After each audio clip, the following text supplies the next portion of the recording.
ನಮಸ್ಕಾರ. ಬನ್ನಿ ಇವತ್ತು ಒಂದು ಬಹಳನೇ ಇಂಟ್ರೆಸ್ಟಿಂಗ್ ಆದ ಕಾಲ್ಪನಿಕ ಸನ್ನಿವೇಶದ ಬಗ್ಗೆ ನೋಡೋಣ. ಒಂದು ಮೂಲದ ಪ್ರಕಾರ 2025ರಲ್ಲಿ ಅಮೆರಿಕ ಮತ್ತು ಭಾರತದ ನಡುವೆ ಒಂದು ದೊಡ್ಡ ಆರ್ಥಿಕ ಸಂಘರ್ಷ ನಡೆದರೆ ಹೇಗಿರುತ್ತೆ ಅನ್ನೋದರ ಚಿತ್ರಣ ಇದು. ಹಾಗಾದರೆ ಏನಿದು ಕಥೆ ಅಂತ ವಿವರವಾಗಿ ನೋಡೋಣ. ಇವತ್ತಿನ ದಿನದಲ್ಲಿ ಅತಿ ದೊಡ್ಡ ಪ್ರಶ್ನೆ ಅಮೆರಿಕ ಎಷ್ಟು ಪವರ್ಫುಲ್ ಅನ್ನೋದಕ್ಕಿಂತ ಭಾರತವನ್ನು ನೋಡಿ ಅಮೆರಿಕ ಯಾಕೆ ಹೆದರುತ್ತಿದೆ ಅನ್ನೋದು. ಈ ಮೂಲಗಳು ಇದೇ ಒಂದು ಮುಖ್ಯವಾದ ಪ್ರಶ್ನೆಯನ್ನ ನಮ್ಮ ಮುಂದಿಡ್ತವೆ. ಒಂದು ಕಾಲದಲ್ಲಿ ಇಡೀ ಜಗತ್ತನ್ನೇ ಆಳ್ತಿದ್ದ ಅಮೆರಿಕಕ್ಕೆ ಇವತ್ತು ಈ ಭಯ ಯಾಕೆ ಶುರುವಾಗಿದೆ? ಇದು ಕೇಳೋಕೆ ಯಾವುದೋ ಸಿನಿಮಾದ ಡೈಲಾಗ್ ಥರ ಇದ್ರು, ಇದು ಈ ಮೂಲಗಳ ಪ್ರಕಾರ ಅಮೆರಿಕ ಸರ್ಕಾರದ ಒಂದು ಸೀಕ್ರೆಟ್ ರಿಪೋರ್ಟ್ನಲ್ಲಿದ್ದ ಮಾತಂತೆ. ಈ ಒಂದೇ ಒಂದು ವಾಕ್ಯ ಮುಂದೆ ನಡೆಯೋ ಇಡೀ ಕಥೆಯ ತಿರುಳಾಗಿದೆ. ಹಾಗಾದ್ರೆ ಏನದು ಗೋಪಿಯ ವರದಿ? ಅಮೆರಿಕದ ಒಳಗೇನೆ ಎಚ್ಚರಿಕೆ ಗಂಟೆ ಬಾರಿಸಿದ್ದ ಆ ರಿಪೋರ್ಟ್ನಲ್ಲಿ ಆಖಿರು ಇತ್ತಾದ್ರೂ ಏನು ಅಂತ ನೋಡೋಣ ಬನ್ನಿ. ಅಮೆರಿಕದ ವಾಣಿಜ್ಯ ಇಲಾಖೆಯದ್ದೇ ಎನ್ನಲಾದ ಈ ವರದಿಯ ಪ್ರಕಾರ ಕೇವಲ 7 ಬಗೆಯ ಭಾರತೀಯ ವಸ್ತುಗಳ ಸಪ್ಲೈ 1 ವರ್ಷ ನಿಂತು ಹೋದ್ರೆ ಸಾಕು, ಅಮೆರಿಕದ ಎಕಾನಮಿ ಪೂರ್ತಿ ಅಲ್ಲಾಡಿ ಹೋಗುತ್ತಂತೆ. ಇದು ಸುಮ್ಮನೆ ಹೇಳಿದ್ದಲ್ಲ, ಬದಲಾಗಿ ತಮ್ಮದೇ ಸಿಸ್ಟಮ್ನ ವೀಕ್ನೆಸ್ ಏನು ಅಂತ ಅವರಿಗೆ ಗೊತ್ತಾಗಿತ್ತು. ಹಾಗಾದ್ರೆ ಭಾರತದ ಕೈಯಲ್ಲಿದ್ದ ಆ ಬ್ರಹ್ಮಾಸ್ತ್ರಗಳು ಯಾವುದು? ಜಗತ್ತಿನ ಸೂಪರ್ ಪವರನ್ನೇ ಅಲುಗಾಡಿಸುವಷ್ಟು ಪವರ್ ಭಾರತಕ್ಕೆ ಎಲ್ಲಿಂದ ಬಂತು? ಈ ಕಥೆಯ ಪ್ರಕಾರ ಭಾರತದ ಅಸಲಿ ಶಕ್ತಿ ಅಡಗಿದ್ದೇ ಈ 4 ವಿಷಯಗಳಲ್ಲಿ. ಜೆನೆರಿಕ್ ಔಷಧಿಗಳು ಅಮೆರಿಕದ ಹೆಲ್ತ್ ಕೇರ್ ಖರ್ಚನ್ನು ಕಡಿಮೆ ಮಾಡಿದ್ರೆ, APIಗಳು ಅಂದರೆ ಔಷಧಿಗಳನ್ನು ತಯಾರಿಸೋಕೆ ಬೇಕಾದ ಕಚ್ಚಾ ವಸ್ತುಗಳು ಅದರ ಬೇಸ್ ಆಗಿದ್ವು. ಇನ್ನು ಹೈ ಕ್ವಾಲಿಟಿ ಸ್ಟೀಲ್ ಮತ್ತು ರೇರ್ ಅರ್ತ್ ಮಿನರಲ್ಸ್ಗಳು ಅಮೆರಿಕದ ಡಿಫೆನ್ಸ್ ಮತ್ತು ಟೆಕ್ನಾಲಜಿ ಇಂಡಸ್ಟ್ರಿಗೆ ಲೈಫ್ ಲೈನ್ ಆಗಿದ್ವು. ಈ ಸಪ್ಲೈ ಚೈನ್ ಮೇಲಿದ್ದ ಕಂಟ್ರೋಲೇ ಭಾರತದ ಅತಿ ದೊಡ್ಡ ಬಲವಾಗಿತ್ತು. ಇದೆಲ್ಲ ನಡೀತಾ ಇರಬೇಕಾದ್ರೆ ಅಮೆರಿಕಕ್ಕೆ ಗೊತ್ತಿಲ್ಲದ ಹಾಗೆ ಭಾರತ ತೆರೆಮರೆಯಲ್ಲಿ ಒಂದು ದೊಡ್ಡ ಪ್ಲಾನ್ ಮಾಡ್ತಾ ಇತ್ತು.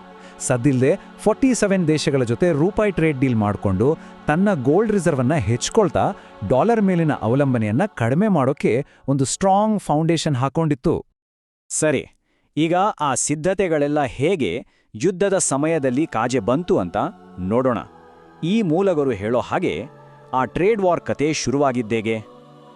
ಕತೆ ಶುರುವಾಗೋದು ಜಾನ್ವರಿ 2025ರಲ್ಲಿ. ಭಾರತದ ಎಕನಾಮಿ ಬೆಳವಣಿಗೆಯನ್ನು ಕಂಟ್ರೋಲ್ ಮಾಡೋಕ್ಕೆ ಅಮೆರಿಕ ಭಾರತದ ಸ್ಟೀಲ್ ಮತ್ತು ಅಲ್ಯೂಮಿನಿಯಂ ಮೇಲೆ ಸಡನ್ ಆಗಿ 35% ಟ್ಯಾಕ್ಸ್ ಹಾಕುತ್ತೆ.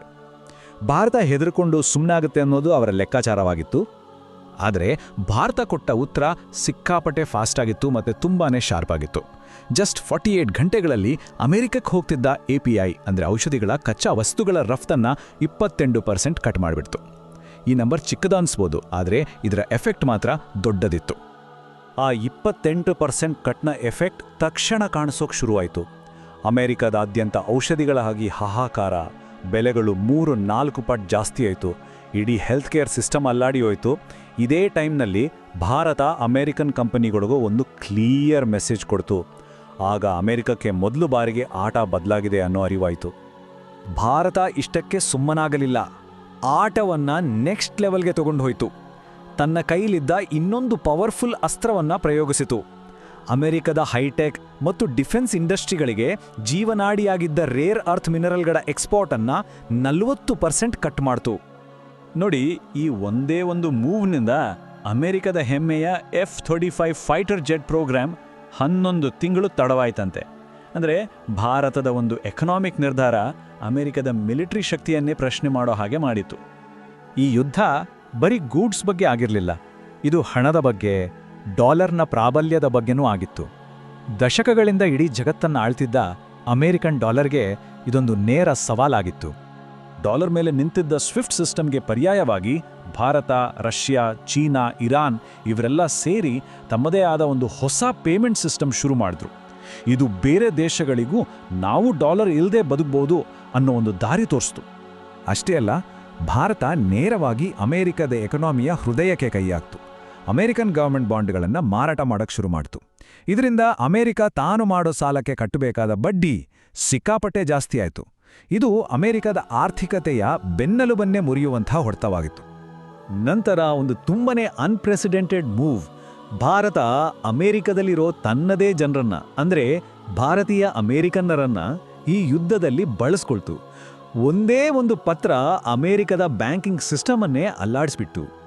ಈ ಕಥೆಗೆ ಇನ್ನಷ್ಟು ಬಲ ತುಂಬೋ ಹಾಗೆ IMF ಕೂಡ ಡಾಲರ್ನ ಶಕ್ತಿ ಕಡಿಮೆ ಆಗ್ತಿದೆ ಅಂತ ಹೇಳಿತು. ಅಂದರೆ ಜಗತ್ತಿನ ಆರ್ಥಿಕ ಶಕ್ತಿ ಬೇರೆ ಕಡೆ ಶಿಫ್ಟ್ ಆಗ್ತಿರೋದಕ್ಕೆ ಇದೊಂದು ದೊಡ್ಡ ಸಿಗ್ನಲ್ ಆಗಿತ್ತು. ಮತ್ತೆ ಭಾರತ ಆ ಬದಲಾವಣೆಯನ್ನು ಚೆನ್ನಾಗಿ ಬಳಸ್ಕೊಳ್ತಾ ಇತ್ತು. ಹಾಗಾದ್ರೆ ಇಷ್ಟೆಲ್ಲ ಆದ್ಮೇಲೆ ಕೊನೆಗೇನಾಯಿತು? ಈ ಯುದ್ಧದ ಅಂತಿಮ ಫಲಿತಾಂಶ ಏನಾಗಿತ್ತು? ಕೊನೆ ಮತ್ತು ನಿರ್ಣಾಯಕ ಹೊಡೆತ ಪೆಟ್ರೋಲ್ ಡಾಲರ್ ಸಿಸ್ಟಮ್ ಮೇಲೆ ಬಿತ್ತು. ತೈಲವನ್ನ ಇನ್ಮುಂದೆ ರೂಪಾಯಿ ಅಥವಾ ಚಿನ್ನದಲ್ಲೇ ಕೊಂಡುಕೊಳ್ತೀವಿ ಅಂತ ಭಾರತ ಘೋಷಣೆ ಮಾಡಿದ ತಕ್ಷಣ ಅಮೆರಿಕಕ್ಕೆ ಬೇರೆ ದಾರಿನೇ ಇರಲಿಲ್ಲ. ಕೊನೆಗೂ ಅಮೆರಿಕದ ಪ್ರೆಸಿಡೆಂಟ್ ಫೋನ್ ಮಾಡಿ ಎಲ್ಲ ಟ್ಯಾಕ್ಸ್ಗಳನ್ನ ವಾಪಸ್ ತಗೊಳ್ತೀವಿ ಅಂತ ಒಪ್ಕೊಂಡ್ರಂತೆ. ಯುದ್ಧದಲ್ಲಿ ಗೆದ್ದ ಮೇಲೆ ಭಾರತ ಸುಮ್ಮನೆ ಕೂರ್ಲಿಲ್ಲ. ಅಮೆರಿಕನ್ ಕಂಪನಿಗಳು ಭಾರತದಲ್ಲಿ ಇನ್ವೆಸ್ಟ್ ಮಾಡಬೇಕಾದ್ರೆ ನಮ್ಮದೇ ರೂಲ್ಸ್ ಫಾಲೋ ಮಾಡಬೇಕು ಅಂತ ಹೊಸ ಷರತ್ತುಗಳನ್ನು ಹಾಕ್ತು. ಇದು ಪವರ್ ಹೇಗೆ ಶಿಫ್ಟ್ ಆಗಿದೆ ಅನ್ನೋದನ್ನ ಕ್ಲಿಯರ್ ಆಗಿ ತೋರಿಸ್ತಿತ್ತು. ಈ ಕಥೆಯ ಪ್ರಕಾರ ವರ್ಷದ ಕೊನೆಗೆ ಪರಿಸ್ಥಿತಿ ಸಂಪೂರ್ಣ ಉಲ್ಟಾ ಆಗಿತ್ತು. ಒಂದು ಕಡೆ ಭಾರತದ ಎಕಾನಮಿ ಬೆಳೆಯುತ್ತಿದ್ರೆ, ಇನ್ನೊಂದು ಕಡೆ ಅಮೆರಿಕದಲ್ಲಿ ಫ್ಯಾಕ್ಟರಿಗಳು ಮುಚ್ಚಿ ನಿರುದ್ಯೋಗ ತಾಂಡವವಾಡ್ತಿತ್ತು. ಒಂದು ಕಡೆ ಏಳಿಗೆ, ಇನ್ನೊಂದು ಕಡೆ ಕುಸಿತ. ಈ ಇಡೀ ಕಥೆಯ ಸಾರಾಂಶವೇ ಈ ಒಂದು ವಾಕ್ಯ: ಇತಿಹಾಸದಲ್ಲಿ ಮೊದಲ ಬಾರಿಗೆ ಒಂದು ಅಭಿವೃದ್ಧಿಶೀಲ ರಾಷ್ಟ್ರ ಜಗತ್ತಿನ ಮಹಾಶಕ್ತಿಯನ್ನ ತನ್ನದೇ ಷರತ್ತುಗಳ ಮೇಲೆ ಮಣಿಸಿತ್ತು ಅಂತೆ ಈ ಮೂಲಗಳು ಹೇಳ್ತವೆ. ಹಾಗಾದ್ರೆ ಈ ಕಥೆಯನ್ನ ಮುಗಿಸ್ತಾ ಒಂದು ಪ್ರಶ್ನೆಯನ್ನ ಕೇಳೋಣ. ಇವತ್ತಿನ 21ನೇ ಶತಮಾನದಲ್ಲಿ ನಿಜವಾದ ಸೂಪರ್ ಪವರ್ ಅಂದ್ರೆ ಮಿಲಿಟರಿನಾ ಅಥವಾ ದೇಶದ ಸಪ್ಲೈ ಚೈನ್ ಮೇಲೆ ಹಿಡಿತ ಸಾಧಿಸೋದಾ? ಇದರ ಬಗ್ಗೆ ಯೋಚಿಸಬೇಕಾದ ಸಮಯ ಬಂದಿದೆ.